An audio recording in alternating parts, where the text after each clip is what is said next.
Buenos días, chicos, bienvenidos a la clase de historia. Para los primeros años, los grupos 101, 102 y 103. En este momento vamos a empezar lo que es el Pacto de Varsovia. Recuerden que son temas que ya tratamos, pero ahora los vamos a precisar con mayor detalle. Bienvenidos. ¿Qué es el Pacto de Varsovia? Ojo, esta es una respuesta ante la creación de la OTAN. Recuerden que la OTAN era un tratado en el cual se unen los países miembros del bloque capitalista y tratan de recuperar lo que es Europa Occidental. Bien, entonces el bloque comunista crea un contrapeso, el Pacto de Varsovia, llamado oficialmente Tratado de Amistad, Cooperación y Asistencia Mutua. Este es posterior a la alianza que les comento. Los participantes en este pacto son la URSS, Albania, Bulgaria, Hungría, Rumania y Checoslovaquia. Ustedes pueden ver en esta diapositiva cómo se marca claramente la división que se hizo del bloque occidental del bloque oriental. El bloque oriental es el rojo y el bloque occidental es el azul. Pueden ver, el azul es el capitalista y el rojo es el socialista. Algunos de los objetivos de la OTAN, del Pacto de Varsovia, van a ser los siguientes: cooperar entre sí ante cualquier agresión armada contra alguno de sus miembros o de los países socialistas, aunque estos no fueran miembros del pacto. Recordemos que se estaban blindando contra cualquier incursión que hiciera alguno de los países capitalistas. Entonces, era parte de uno de esos objetivos. Segundo, asesorar a sus miembros sobre problemas de seguridad y de política internacional. Ojo, muchos de los pequeños países no tenían representación a nivel mundial. Para esto, Rusia utilizaba su presencia para poder tratar estos asuntos. 3. Cooperación entre sus países para mantener la paz. Se trataba de mantener la paz no solo al exterior y contra los bloques capitalistas, sino también en la parte interna para que ninguno de los miembros tuviera problemas entre sí. Aunque el objetivo expreso del pacto fue evitar la declaración de guerra entre sus Estados miembros y las potencias occidentales, este se cumplió a cabalidad. Pero, ojo, si se hubiera dado algún movimiento que fuera de expresión de guerra, en conjunto, la URSS hubiera sido la que tomara el dominio y hubiera sido la autoridad suprema sobre los ejércitos, armadas y fuerzas aéreas de cada uno de los Estados miembros.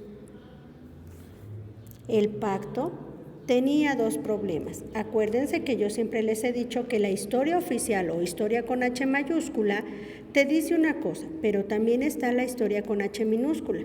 Entonces, si bien es cierto que la historia con H mayúscula era para defenderse del bloque capitalista, de su posible avance o incursión a los bloques socialistas, tenía una segunda intención, y esta era evitar que dentro de los bloques o dentro de los países miembros hubiera inconformidad.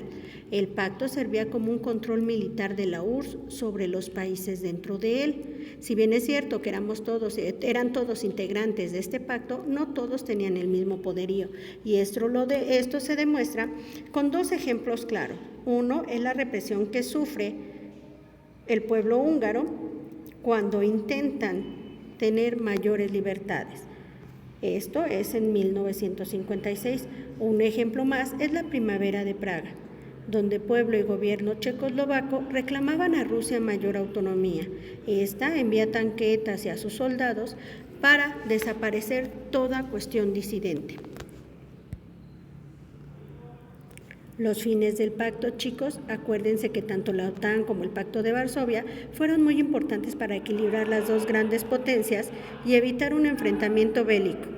Pronto se convirtieron en medios de control económico y político sobre los países miembros, pues las decisiones que se tomaban estaban condicionadas por sus respectivas alianzas. ¿Cuándo termina este pacto? Bueno, 35 años después termina el pacto en marzo de 1991, tras la salida de Checoslovaquia, Hungría y Polonia. Ese mismo año, la URSS da por finalizado el pacto. Esto es en forma global. Continuemos. El 12 de marzo de 1999, la República Checa, Hungría y Polonia, antiguos miembros del Pacto de Varsovia, se unen a la OTAN, es decir, pasan al bloque capitalista. Bulgaria, Estonia, Letonia, Lituania, Rumania, Eslovaquia y Eslovenia lo hicieron en marzo de 2004. Albania y Croacia lo hacen hasta abril de 2009. Recordemos que durante la Guerra Fría se da una carrera armamentística que llenan los arsenales de ambas potencias con las armas más devastadoras que hasta ese momento se hubieran creado. Esto permite que las potencias dominen cada bloque y lideren cada uno de ellos. Uno de los ejemplos más conocidos es el de la creación de las bombas atómicas por parte de ambas potencias. Entre la primera bomba lanzada por Estados Unidos a Hiroshima, conocida como Little Boy en 1945, y la bomba SAR de la URSS hecha en 1961, hubo una diferencia de hasta 3,000 veces la potencia. Imagínense todo el dolor que causó la primera bomba, y esta segunda era 3,000 veces mayor. Al finalizar la Guerra Fría y reducirse el grado de confrontación entre ambas potencias, se implementó un tratado, el START I, en 1991. Este tratado era principalmente de reducción de armamento y finalmente el número real de cabezas que se culminaría en 2001 serían de unas 2,000 ojivas que estaban desplegadas. Sin embargo, Estados Unidos denuncia que no se está realizando esto.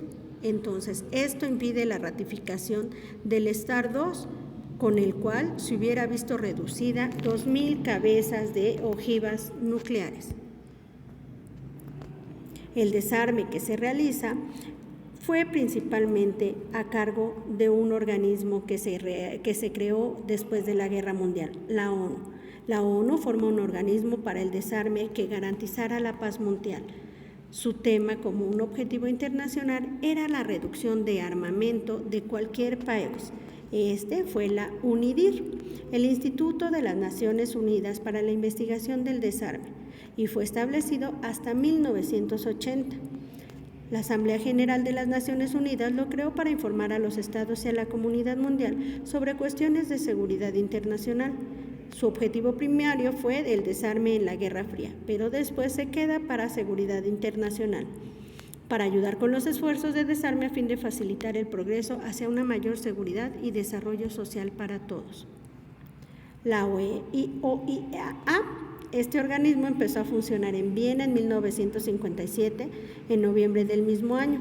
Es cuando se aprueba un acuerdo sobre la relación que tiene con la ONU, para acelerar y aumentar el desarme y contribuir a la paz, la salud y prosperidad de todo el mundo. Este organismo se remonta al discurso de un presidente, Eisenhower, que realiza en 1952 sobre átomos para la paz. Ojo chicos, les voy a pedir una primera actividad. Observa el cuadro que se encuentra en la página 2 de 37 de tu libro de texto. Esta es la imagen que te presento. Lo vas a copiar en tu cuaderno. En él se ve el poder comparado de las bombas atómicas y las de hidrógeno. Ojo, para que nosotros tengamos presente qué es lo que se trata. La actividad que me vas a realizar y que lo vas a poner en tu cuaderno es el siguiente cuestionario. ¿Por qué se hacían simulacros de ataque nuclear en Estados Unidos de América? ¿Los soviéticos tenían ese mismo miedo? ¿Cómo lo sabes? ¿Qué impacto tuvo la carrera armamentista durante la Guerra Fría?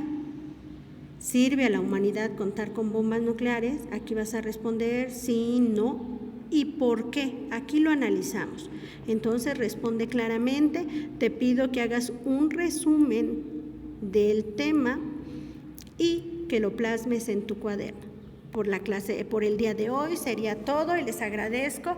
Continuamos en nuestras clases. Gracias, chicos.